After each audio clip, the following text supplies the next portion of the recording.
Assalamualaikum, salam sejahtera. Saya Zulfitri Yusof. Anda sedang menonton Dialog Tiga Penjuru. Kami cuba untuk mendapatkan pandangan dan juga ulasan mengenai isu rasuah.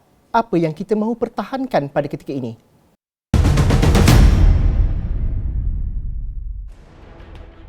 Menyertai kami dalam perbincangan Dialog Tiga Penjuru pada malam ini, saya disertai oleh Profesor Madya, Datuk Dr. Muhammad Asri Zainal Abidin merupakan Mufti Negeri Perlis.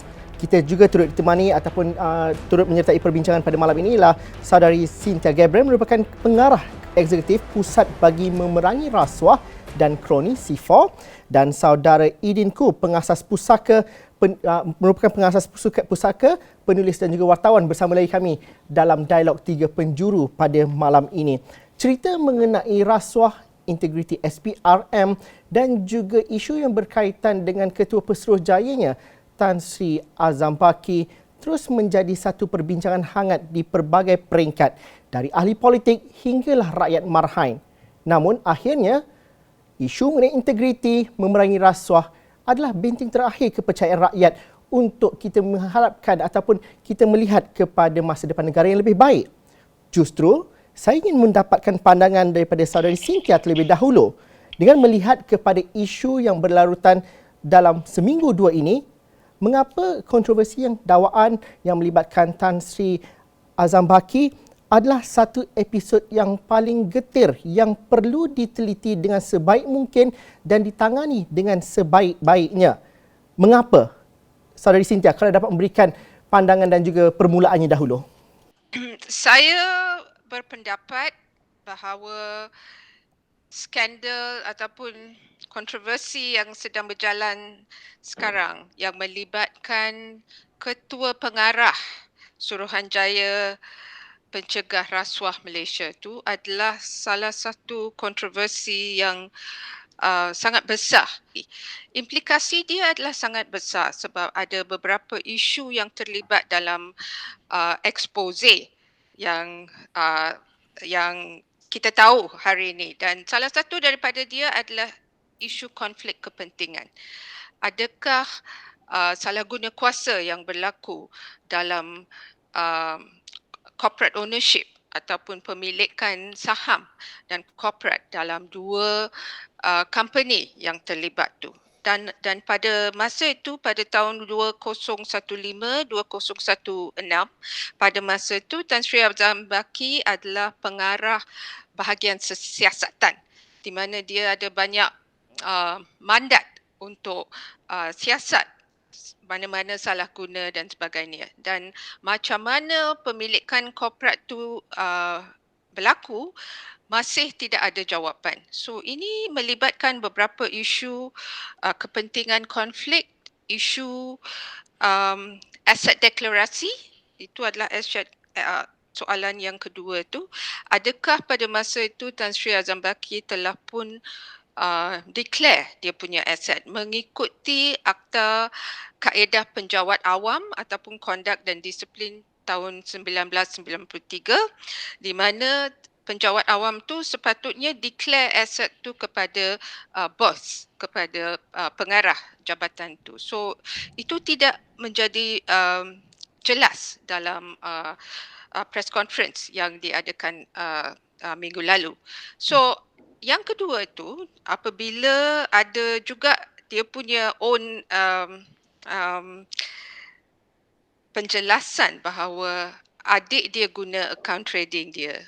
Ada juga satu lagi akta yang mungkin dilanggar dan diperlukan siasatan dengan segera, iaitu Akta Perindustrian Security Depository Pusat 1991. So itu adalah beberapa isu yang terlibat dan ini adalah di bawah Securities Commission. Dan satu lagi isu ialah sumber kewangan tu, the source of the funds. Dari mana Tan Sri Azam Baki dengan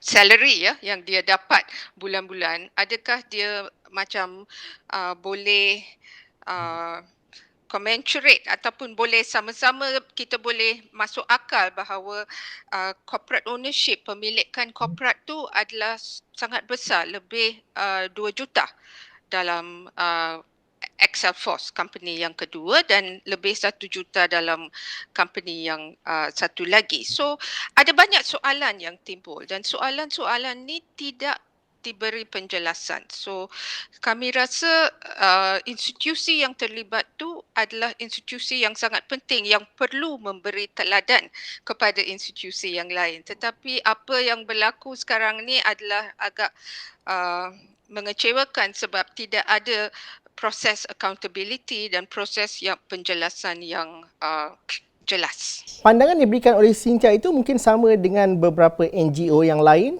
malah parti-parti politik juga. Namun, penjelasan itu kita tidak dapat ataupun tidak cukup meyakinkan. Tetapi soalannya ialah siasatan sedang berjalan. Dan apa yang perlu dilakukan sekarang untuk menguruskan persepsi rakyat pada pandangan C4?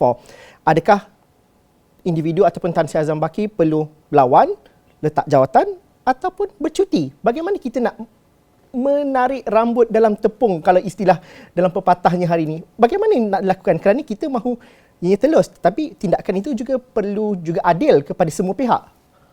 Saya rasa yang pertama kali itu ada banyak pihak yang telah pun bersuara ya dan minta untuk satu siasatan yang bebas.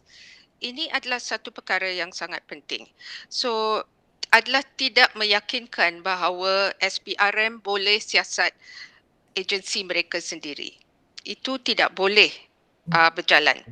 Tetapi hari itu Perdana Menteri Ismail Sabri kata SPRM pun sedang menyiasat, di mana panel-panel yang terlibat tu akan juga memberi perhatian dan menyiasat. So kami rasa ini memang tidak boleh memberi keyakinan, lebih-lebih lagi kerana lembaga penasihat hari itu telah pun memberi clearance bahawa Tan Sri Azam Baki tidak membuat apa-apa kesalahan tanpa due process ataupun tanpa proses siasatan yang penuh, di mana lembaga pengarah pun tidak memanggil ahli yang lain ataupun pihak yang lain yang terlibat dalam isu ini. So ini tidak boleh berjalan. Okey, kalau begitu saya tanya juga kepada Datuk Dr. Mazhar, bagaimana kita melihat dengan cadangan Datuk Doktor untuk SPRM itu diuruskan semula dan juga dirombak? Dalam satu bahagian juga, bukankah siasatan perlu dilakukan menyeluruh? Dan dalam masa sama, desakan untuk rombakan itu juga perlu dilakukan. Dan bagaimana kita nak ambil jalan tengah ataupun jalan yang terbaik? Kenapa Datuk Doktor tampil dengan cadangan yang sedemikian? Okay. Assalamualaikum. Terima kasih kepada semua yang menyertai perbincangan kita pada hari ini. Saya tampil untuk membuat cadangan itu kerana saya melihat institusi yang akan bertanggungjawab untuk membuat kesiasatan dalam hal ini ialah SPRM itu sendiri yang akan dilibatkan. Tapi jika mereka daripada awal telah membuat keputusan bahawasanya tidak ada, ini semua merupakan serangan yang bersifat politik, dan di hujung surat mereka kata nak satu siasatan yang bebas dibuat. Sedangkan keputusan telah mereka buat. Artinya keseluruhan kepimpinan, dan mereka menyebut mereka mewakili SPRM, telah membuat keputusan terhadap bos mereka ini. Bagaimana kita nak serahkan satu kajian ataupun satu siasatan bebas di tangan mereka? Itu isunya. Dan isu yang kedua ialah, macam itu yang saya setuju yang dibawa oleh Cynthia tadi. Isu yang kedua ialah bagaimana orang-orang yang diamanahkan untuk berlaku telus dan penuh integriti dalam penyiasatan tiba-tiba membuat kesimpulan-kesimpulan yang seperti ini bagi kes-kes yang seperti ini. Maksudnya kalau itu menjadi trend, kita tidak boleh meyakini satu siasatan dalam kes ini dan juga kes-kes yang akan datang berhubung dengan rasuah dalam negara kita. Kalau ada trend yang demikian, bahawasanya mereka buat kesimpulan awal sebelum siasatan dibuat, maka keraguan rakyat akan timbul bagi setiap mereka yang pemegang-pemegang utama di dalam SPRM itu. Mungkin, saya tak nafikan, kemungkinan siasatan mereka telus, tapi bukan saja ketelusan dalam sebuah pentadbiran negara diperlukan, tetapi soal trust, soal kepercayaan rakyat. Kalau kita siasat telus pun, kalau rakyat tidak percaya disebabkan kerana adanya tindakan-tindakan dan kenyataan-kenyataan dan perbuatan-perbuatan sebelum ini yang menimbulkan tanda tanya, termasuk surat yang mereka keluarkan itu dan juga pendirian yang telah mereka buat. Ini adalah perkara yang serius. SPRM merupakan nadi kepada keyakinan rakyat terhadap integriti negara ini. Tetapi jika sudah orang, saya percaya tidak ada siapa pun di kalangan mereka yang tidak berkepentingan melainkan perasaan cinta kepada negara, termasuk semua panel kita yang terlibat juga dan masyarakat yang lain, civil society itu masyarakat madani yang lain. Semuanya bukan bertujuan untuk menyerang peribadi Tan Sri Azam Baki, tapi semuanya memperkatakan soal urus takbir, ketelusan, maruah dan integriti bagi negara ini. Itu yang sedang kita bincangkan. Tapi ini kerana ia membabitkan lubuk kepada punca, kepada integriti itu telah diganggu gugat kepercayaannya dengan kes yang dibangkitkan. Sepatutnya SPRM, kepimpinan mereka menyatakan, kami akan menyiasat dengan telus tanpa mengira siapa sahaja. Itu yang kita nak dengar. Tapi mereka keluarkan dengan satu kenyataan yang menggugurkan keyakinan ataupun kepercayaan keseluruhan majoriti rakyat terhadap mereka. Itu yang berlaku dalam negara kita. Dan adakah mungkin kita akan percaya kalau mereka diserahkan kuasa menyiasat tanpa ada badan siasatan bebas, mereka yang menyiasat, mereka keluarkan keputusan, kalau diandaikan keputusan itu tidak berpihak pada Tan Sri Azam Baki, mereka akan keluarkan keputusan yang jujur. Mungkin mereka keluarkan jujur, tapi keyakinan kita sudah runtuh. Kita mungkin tidak akan dapat terima lagi kalaupun mereka benar. Jadi bukan soal siasatan. Kalau negara untuk penerusan negara, dia tidak boleh demikian. Badan yang disiasat itu dipercayai. Sekarang dengan suara mereka yang awal itu, mereka menggugurkan kepercayaan. Dan apatah lagi dengan beberapa isu-isu yang ditimbulkan yang membabitkan anggota-anggota penting SPRM juga, seperti mana yang disebut di Cynthia Gabriel tadi. Ini semua banyak perkara. Ya. Doktor menyebut mengenai kepercayaan. Siasatan boleh dilakukan, jawatan kuasa Suruhanjaya bebas boleh dibentuk, tapi sukar untuk mendapatkan kepercayaan, khususnya apabila terpalit dengan kontroversi seperti ini. Mungkin kita dapat fahami kenapa ianya begitu sukar untuk diuruskan. Bukankah SPRM itu menjunjung nilai integriti dan juga nilai-nilai itu sepatutnya dapat diuruskan dengan baik? Bagaimana kita melihat kepada aspek ini? Kalau rakyat biasa seperti saya bila dengar diskusi ini, mungkin akan berkata macam agak teknikal siasatan ini. Bukankah untuk cerita pasal kepercayaan ini, ianya perlu balik kepada perkara paling asas pada pandangan Datuk Doktor bagaimana? Ya, kepercayaan itu akan datang apabila kita kepercayaan juga satu persepsi. Itu kita letak dulu kan. Tetapi persepsi itu muncul hasil daripada peristiwa-peristiwa yang berlaku. Dan peristiwa-peristiwa yang berlaku itulah yang menyebabkan kalau sistem itu betul pun tapi kepercayaan tidak ada, negara akan bergolak. Negara akan bergolak dan kerajaan tidak akan stabil. Ancaman ataupun kebencian rakyat terhadap sistem akan ketidakpercayaan rakyat pada sistem dan juga mungkin orang luar yang membabitkan pelabur dan seumpamanya tidak mempercayai sistem. Sebab itu saya kata tentang soal bukan saja menubuhkan badan siasatan yang dikatakan bebas, tetapi badan siasatan bebas yang dipercayai secara rasionalnya boleh dipercayai. Itu yang penting di dalam pengurusan siasatan bagi sebuah negara. Tapi ada juga ahli agama yang mengatakan bahawa terlampau awal untuk kita menghukum kerana siasatan belum berakhir. Bagaimana pandangan Datuk Doktor? Saya bersetuju. Tidak ada siapa yang kata membuat kesimpulan Tan Sri Azam Baki salah. Saya tidak pernah menyatakan dia bersalah. Saya menyatakan perlu disiasat. Yang saya pertikaikan kenapa mereka membuat keputusan awal kata dia sudah tidak bersalah, kemudian mereka kata siasatan perlu dibuat.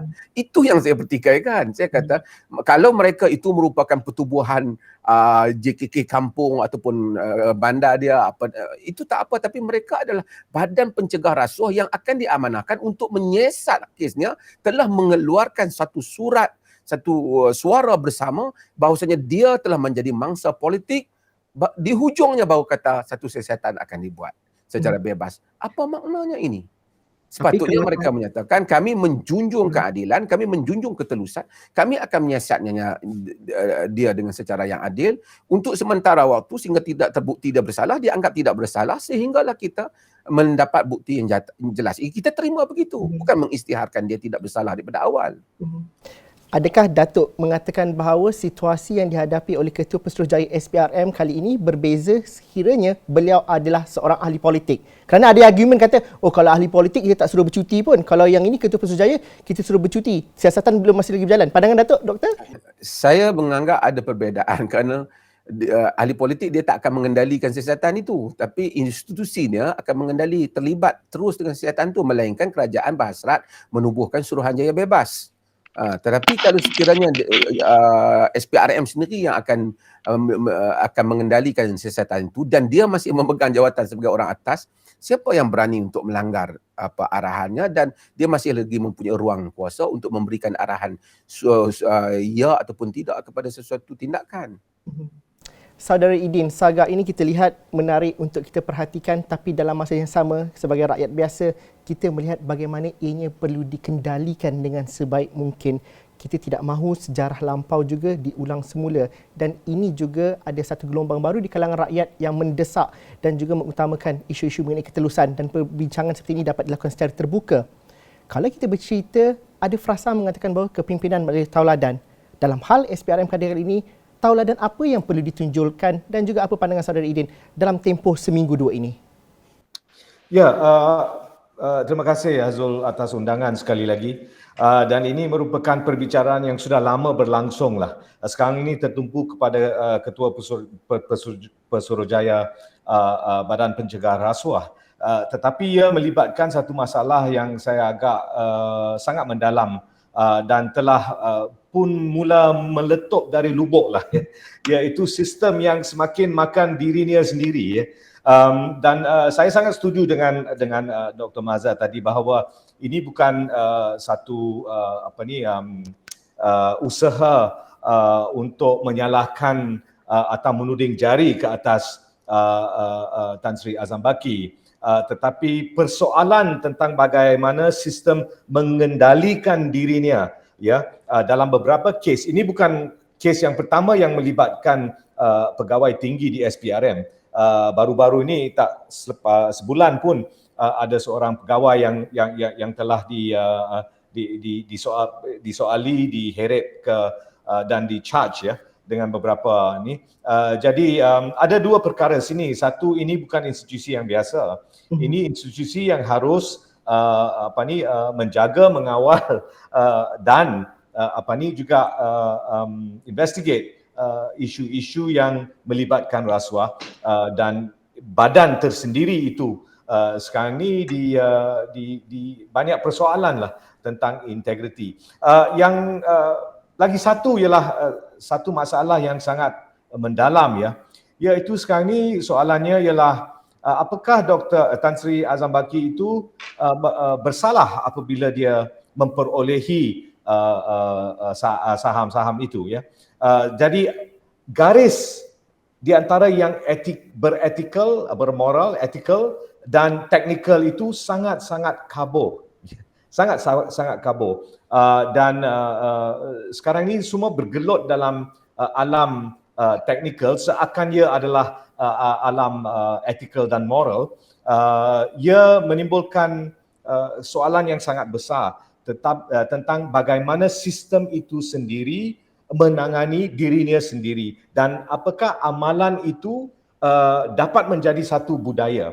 Sebenarnya ini adalah soalan budaya pun, harus kita bergelut dengan masalah budaya, iaitu tadi kita membangkit, haruskah Tan Sri Azam Baki merehat sebentar sambil disiasat? Ya, sepatutnya, sebab ia harus menjadi amalan, tetapi ia tidak menjadi amalan di suasana kita atau di landasan kita. Ia tidak menjadi budaya. Kenapa tak jadi budaya itu, Saudara Idin? Itu adalah soalan-soalan yang luhur lah. Sebenarnya kadang-kadang saya rasa saya ni rakyat pada keseluruhannya sudah masuk ke dalam satu lubang macam Alice di Wonderland, dan setiap hari kita menangani isu-isu tentang institusi diperangkap dengan istilah-istilah seperti teladan dan ketelusan dan sebagainya yang tidak ada makna langsung. Ia tidak ada nyawa, kita tidak menghayati, hanya sebagai retorik.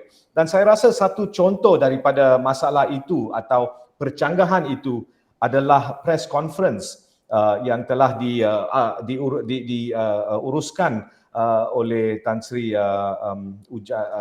Azhar Ujang, ya, Tan Sri Azhar. That was a disaster. It was a disaster. Dan membayangkan bahawa institusi itu menganggap diri mereka seakan institusi yang luhur, ya, lebih di taraf yang lain daripada undang-undang dan amalan satu masyarakat yang demokratik dan telus. Dialog Tiga Penjuru berhenti seketika dahulu. Kita jumpa lagi selepas ini.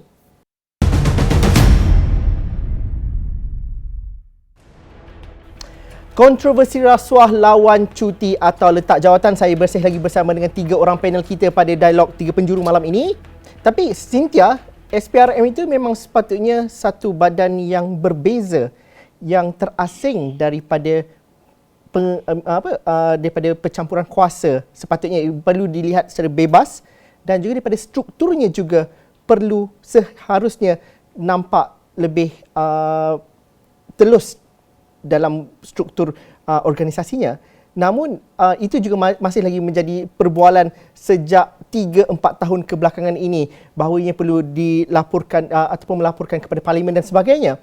Apa yang kita lambat untuk uruskan pada ketika ini? Cynthia bercerita mengenai memerangi rasuah bukan setahun dua, bukan semenjak tahun 2018, tapi pada 2018 pertukaran orang politik pun tidak memberikan perbezaan yang ketara.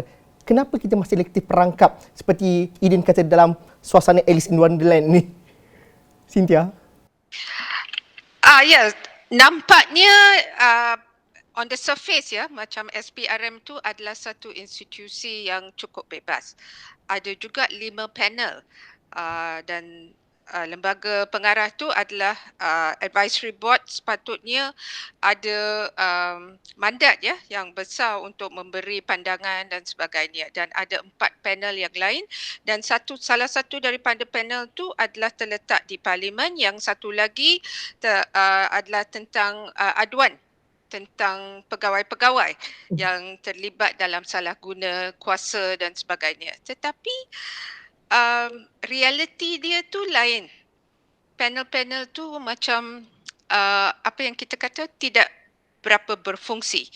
Dan cara di mana saya setuju dengan saudara Edin punya pandangan bahawa sidang media Tan Sri Abu Zahar tu adalah satu macam communication punya disaster, sebab ada beberapa perkara yang dikatakan pada sidang media tu yang telah pun menonjol isu kebebasan SPRM tu sebenarnya tidak bebas.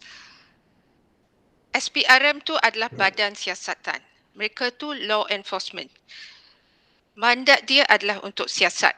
Kes-kes rasuah, menjaga integriti, dia ada banyak program pencegahan rasuah dan sebagainya.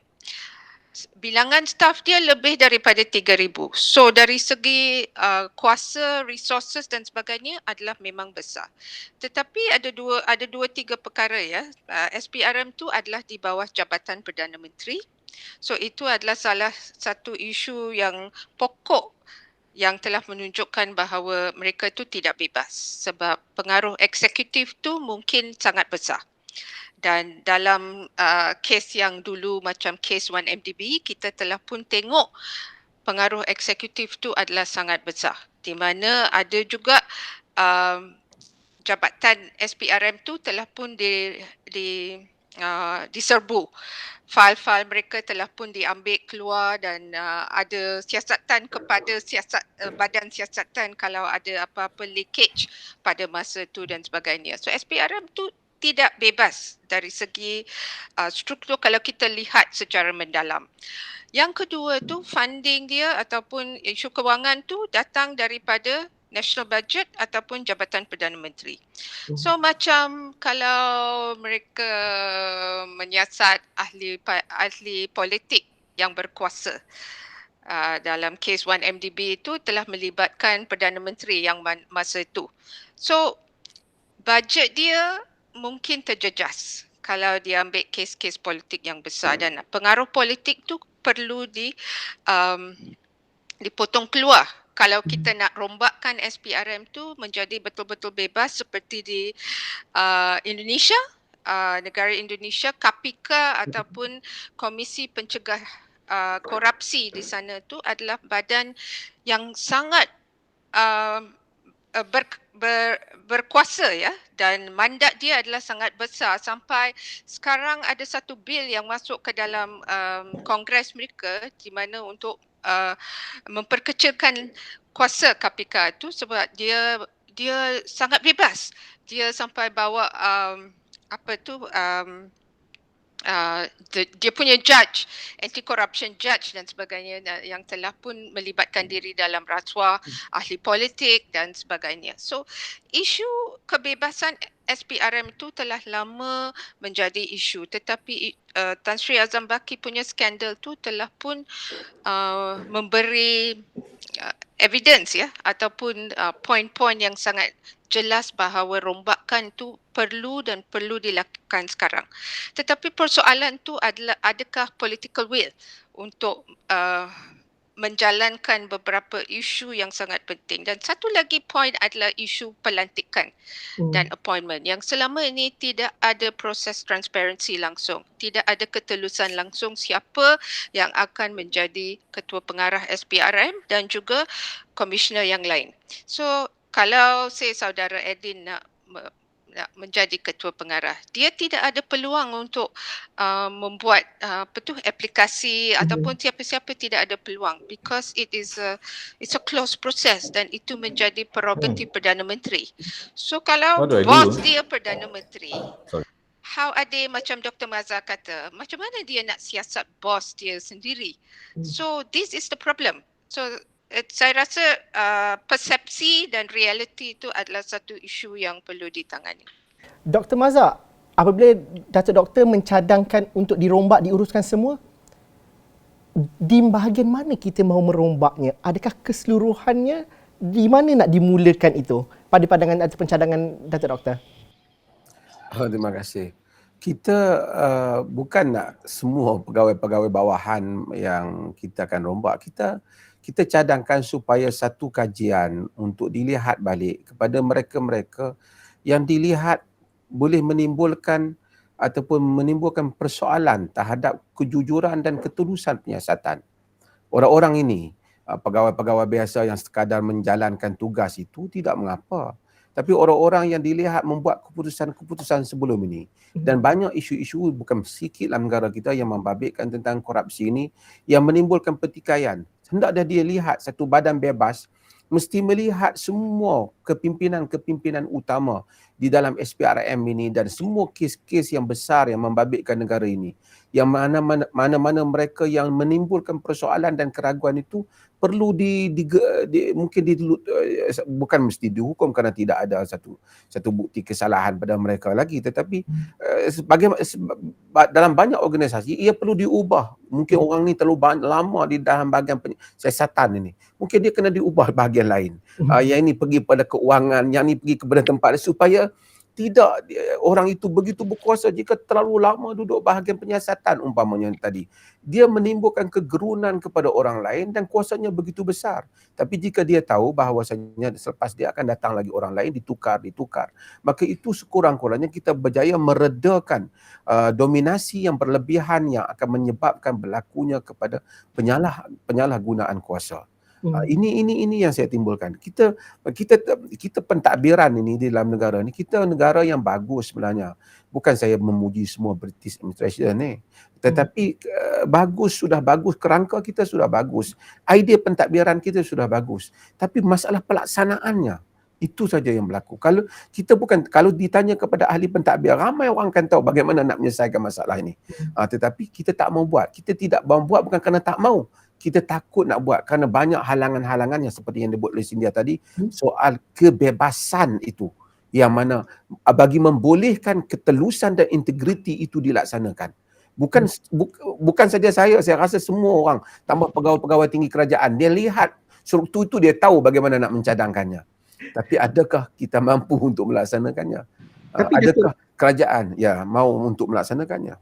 Datuk Doktor, apabila kita cerita pasal isu rasuah, kita bercerita mengenai saga SPRM ini, minggu kedua ni dah ramai pula yang kata ini adalah persepsi politik. Tan Sri Azam Baki juga kata dia bukan ahli politik. Kenapa dia diberikan interpretasi ataupun seolah-olah isu inilah isu politik. Orang politik juga bercerita dan juga membandingkan hal ini dengan hal politik.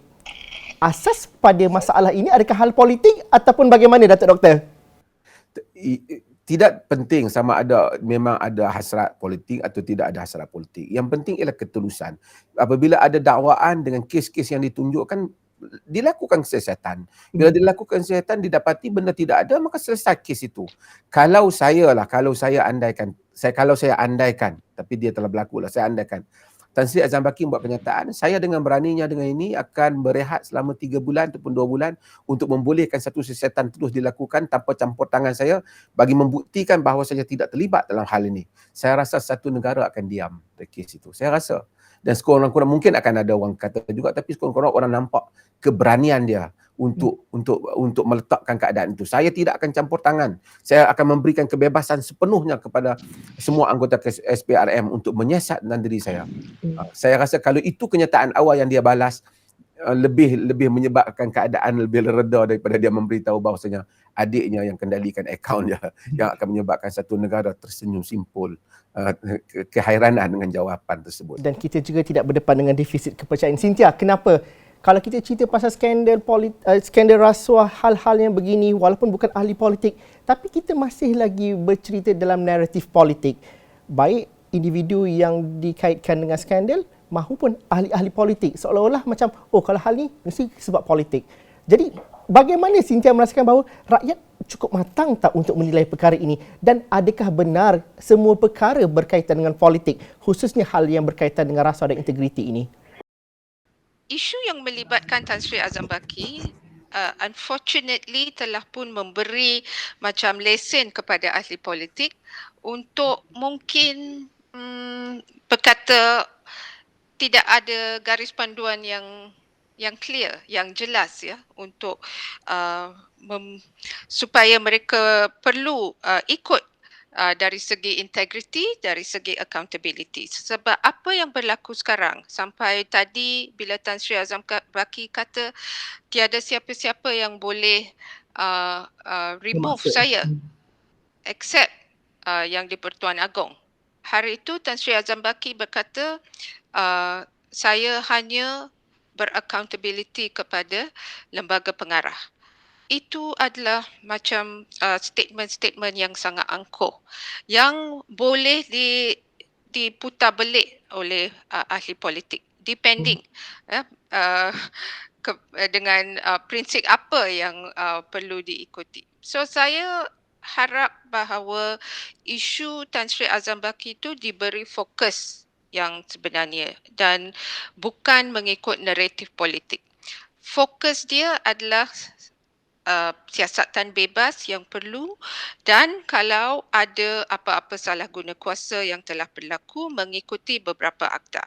So tadi Saudara Edin pun telah pun berkata tentang isu pemilikan saham.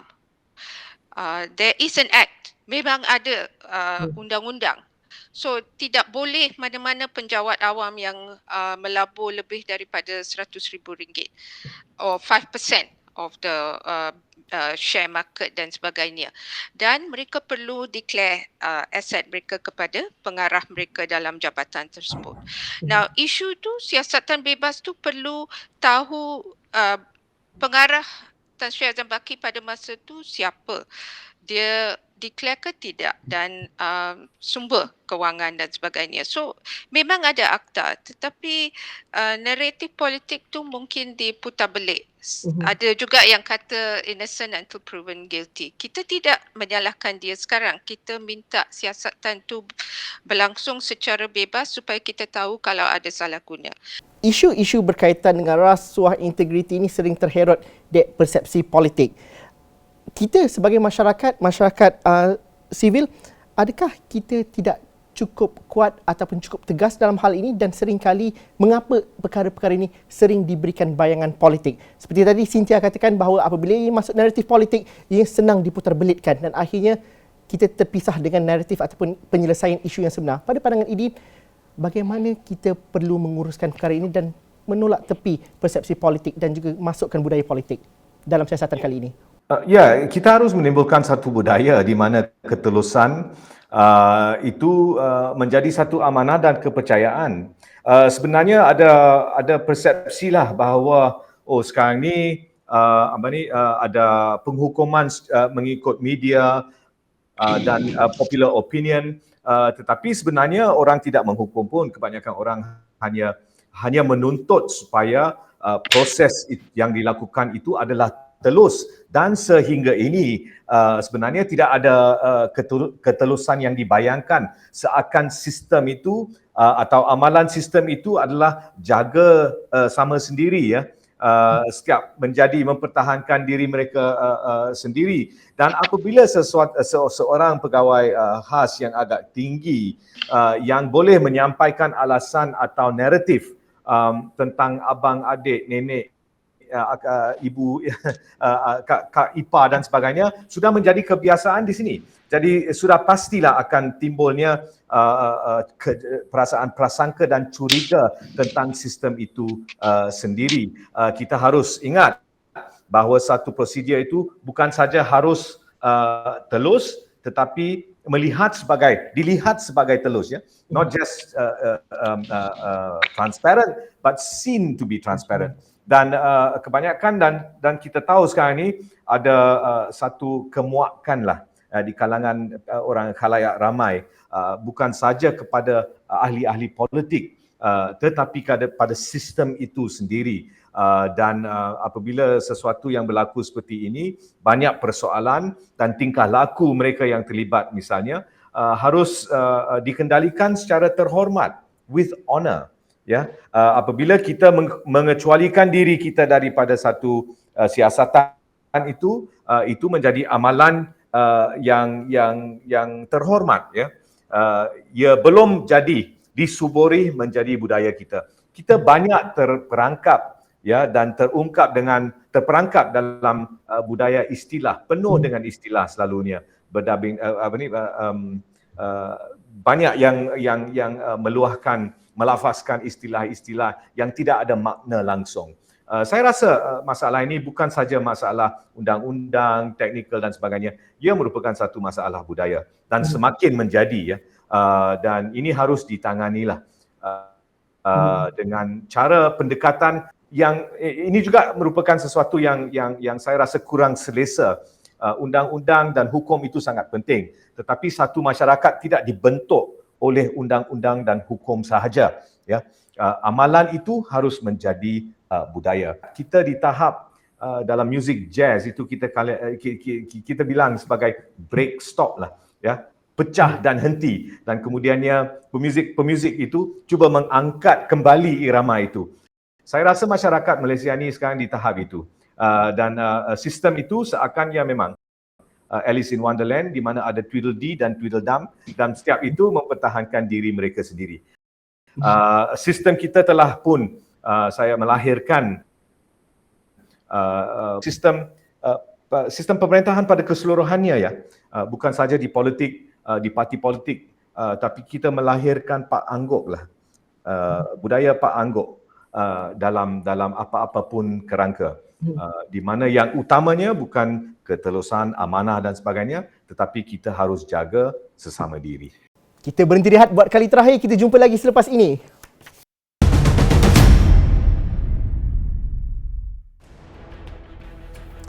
Sentiasa tak cukup masa dalam Dialog Tiga Penjuru. Tiga panel masih lagi bersama dengan saya. Apabila Idin menyebut mengenai budaya dan juga persepsi rasuah, saya ingin mengambil daripada satu kajian yang dilakukan oleh Universiti Melaya, Voices from the Ground, the Corruption Complex in Malaysia, di mana sebanyak 51% daripada 1,113 responden bersetuju mengatakan bahawa rasuah di Malaysia ini dah jadi satu budaya.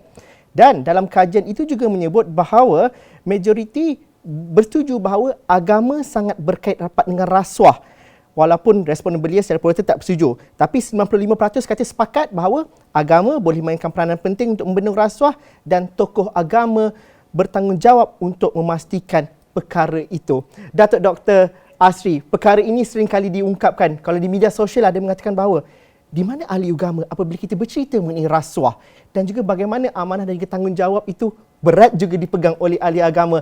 Kerana dalam masa yang sama rakyat juga pada hari ini mahukan cerita mengenai memerangi rasuah ini diungkapkan di khutbah dan nadanya perlu lebih tegas. Ahli agama perlu bijak dan juga perlu lebih vokal bercerita mengenai perkara ini. Dr. Asri juga perlu bersama dengan yang lain. Pada pandangan Dr. Asri, bagaimana kita melihat dalam aspek ini? Terima kasih. Saya rasa saya dah cakap tajuk ni sejak sekian lama. Ini adalah masalah bukan pada agama tetapi masalah bagaimana cara orang-orang agama mendekati isu-isu yang membabitkan apa yang disebut sebagai ataupun apa yang disebut sebagai dosa. Kita lebih memfokuskan kepada perkara-perkara yang membabitkan dosa peribadi antara seseorang dengan Tuhan. Bukan saya kata dia tidak dosa, umpama dosa minum arak, zina dan seumpama. Ia dosa. Tapi dosa-dosa yang seperti ini, di sisi agama, ia lebih ditutup. Agama minta seseorang selesaikan dia dengan Tuhan. Dia bertaubat, dia repent, dia bertaubat. Dia jangan ulangi. Tetapi agama sangat mengambil tegas ataupun sangat serius dengan dosa-dosa yang membabitkan hal awam. Seperti rasuah ini, seperti menyalahgunakan harta awam, seperti merosakkan harta-harta awam. Hadis-hadis yang seperti itu begitu jelas dan baginda Nabi melancarkan penentangan secara terbuka kepada mereka. Sedangkan dosa-dosa yang bersifat peribadi yang datang kepada Nabi SAW, Nabi Muhammad, baginda suruh balik dan bertaubat dan jangan dedahkan awak dengan Tuhan.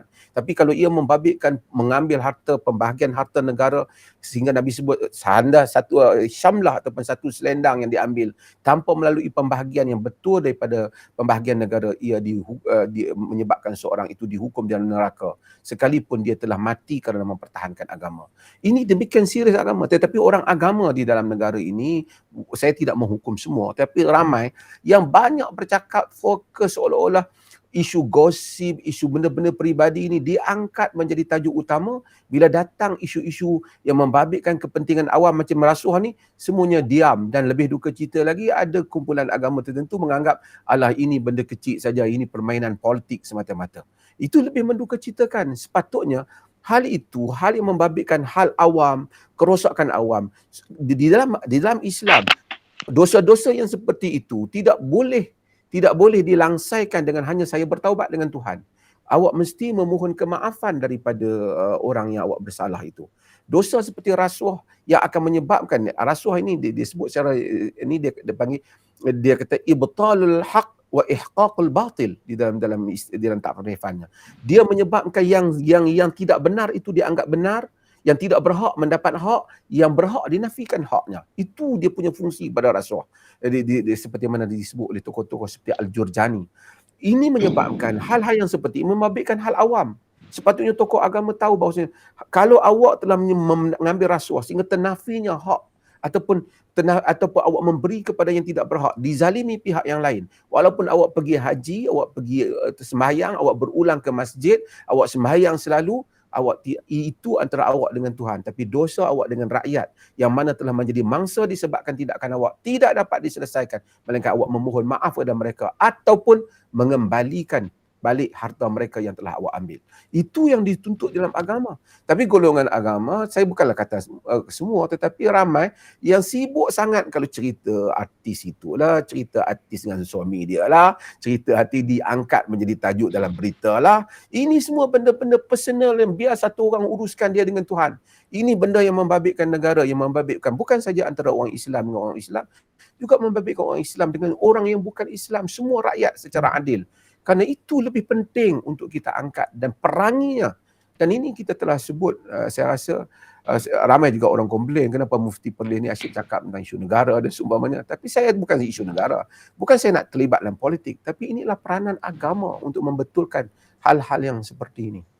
Tapi Datuk Dr. Asri, adakah sukar untuk menyatakan kebenaran kepada mereka yang berkuasa, ahli agama antara yang paling rapat dengan mereka yang berkuasa ini? Jadi hal rasuah ini seolah tabu untuk dibincangkan. Sukar tak untuk menasihati dan juga menyatakan kebenaran kerana itu yang mungkin kurang di negara ini? Tidak sukar untuk bercakap, tapi yang sukar apabila kita berfikir, apabila saya bercakap, jawatan saya mungkin tergugat, mungkin kontrak saya tidak disambung. Itu yang tadi disebut oleh Cynthia tu, soalan kebebasan itu.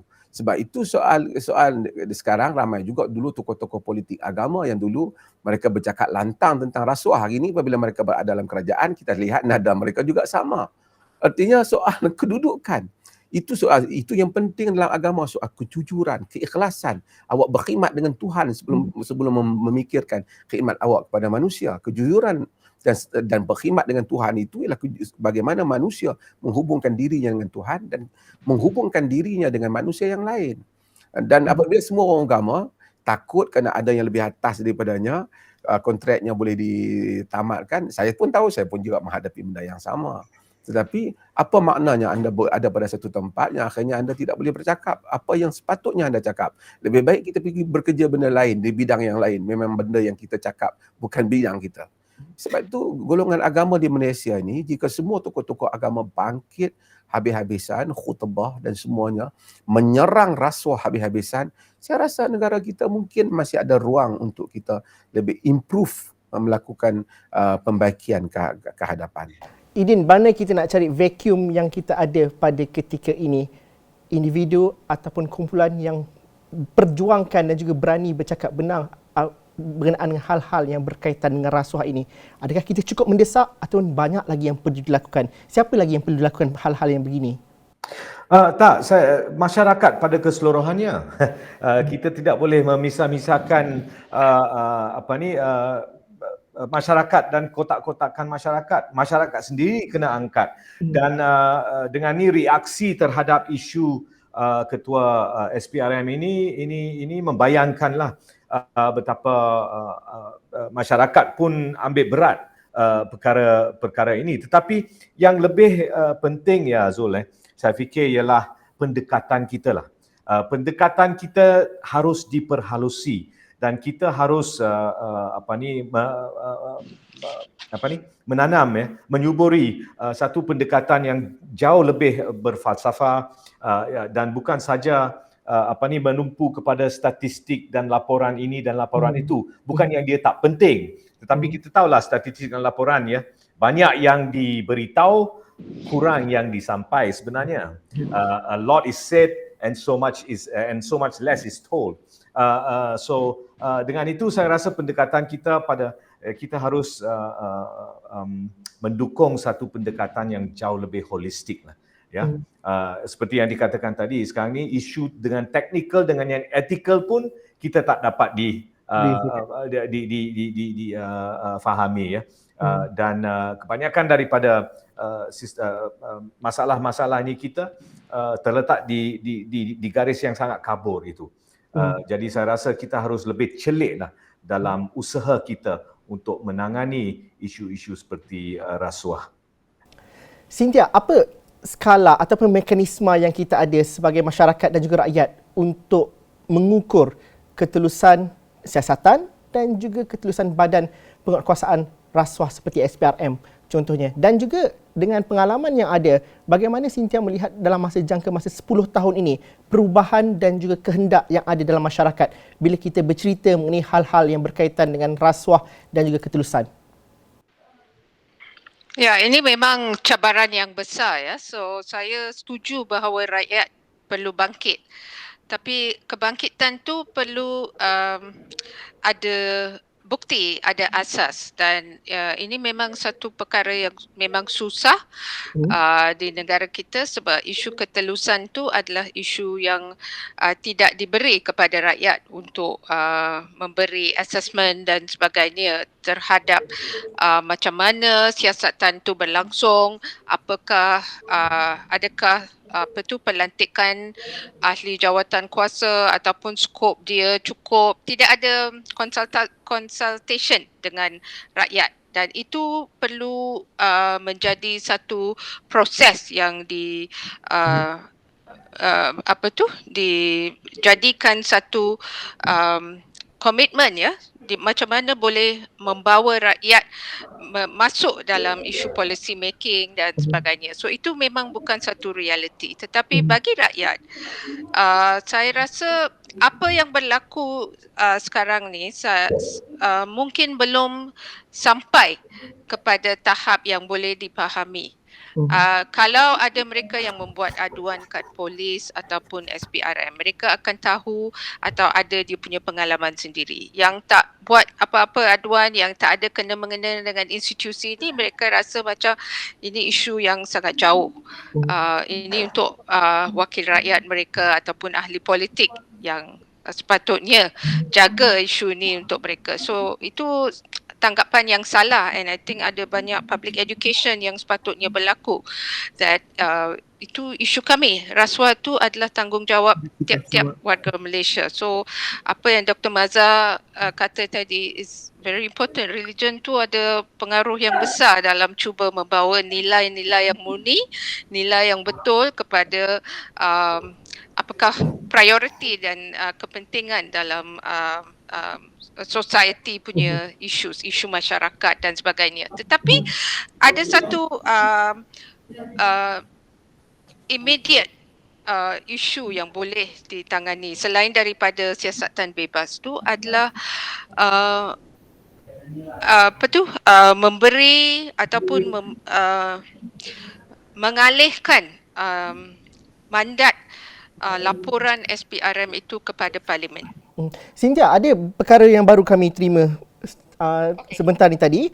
Satu mesyuarat khas bakal diadakan di Parlimen pada 19 Januari ini bagi membincangkan isu pemilikan saham Ketua Pesuruhjaya Suruhanjaya Pencekaran Rasuah Malaysia, Tan Sri Azam Baki. Apa yang kita perlu faham dengan mesyuarat ini dan apa tindakan yang perlu diambil di peringkat mesyuarat di Parlimen itu, Cynthia, kalau kita perlu tahu? Ini adalah jawatan kuasa pilihan khas bagi agensi di bawah Jabatan Perdana Menteri. Mereka akan bincang pada 19 Januari tentang isu Tan Sri Azam Baki dan salah guna kuasa kalau ada di SPRM. So ini adalah perkembangan yang bagus, tetapi jawatan kuasa pilihan khas adalah jawatan kuasa yang baru dibentuk dan kami rasa ini mungkin menjadi langkah pertama dalam cuba mengarahkan siasatan yang lebih bebas. Tetapi ini adalah perkara yang bagi pandangan kita terlalu besar dan kami memberi show kepada Perdana Menteri untuk membuka ruang kepada siasatan yang bebas, Special Task Force atau RCI. So it's good. Memang bagus jawatan kuasa pilihan khas telah mengambil inisiatif untuk mengadakan perbincangan. Tetapi tadi yang saya katakan mengarahkan mandat dan laporan SPRM itu kepada Parlimen boleh berlaku immediately dengan pengubahan akta dan sebagainya. So take it away daripada Jabatan Perdana Menteri dan sebagainya. Itu boleh berlaku. And itu adalah langkah yang pertama di mana kita boleh mengadakan lebih perbincangan di Parlimen dan sebagainya untuk memperkasakan lagi SPRM. Saya ada setengah minit tapi soalan saya mudah untuk ketiga-tiganya dengan kontroversi rasuah pada ketika ini. Lawan, cuti atau letak jawatan. Apa jawapan Dr. Mazhar? Oh, saya cadangkan cuti untuk memberi ruang catatan yang adil. Cynthia? Cuti dengan siasatan bebas. Idin?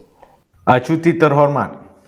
Dan kami di sini bukan kerja kami untuk menghukum, kami menuntut ataupun kita bersetuju bahawa siasatan yang terus perlu dilakukan dan proses ini perlu dilihat dengan secara teliti, dan dalam dialog tiga penjuru ini juga kita mendapatkan idea dan juga pandangan-pandangan yang terbaik. Terima kasih kepada panelis kami kerana sudi bersama dengan kami dalam dialog tiga penjuru pada hari ini. Kita bercerita mengenai kontroversi rasuah. Hal ini tidak terhenti setakat ini kerana hal yang berkaitan dengan integriti dan juga rasuah perlu kita perjuangkan dan juga perlu kita perangi untuk pembangunan negara yang lebih baik. Terima kasih kerana sudi bersama kami. Assalamualaikum dan salam sejahtera. Kita jumpa lagi.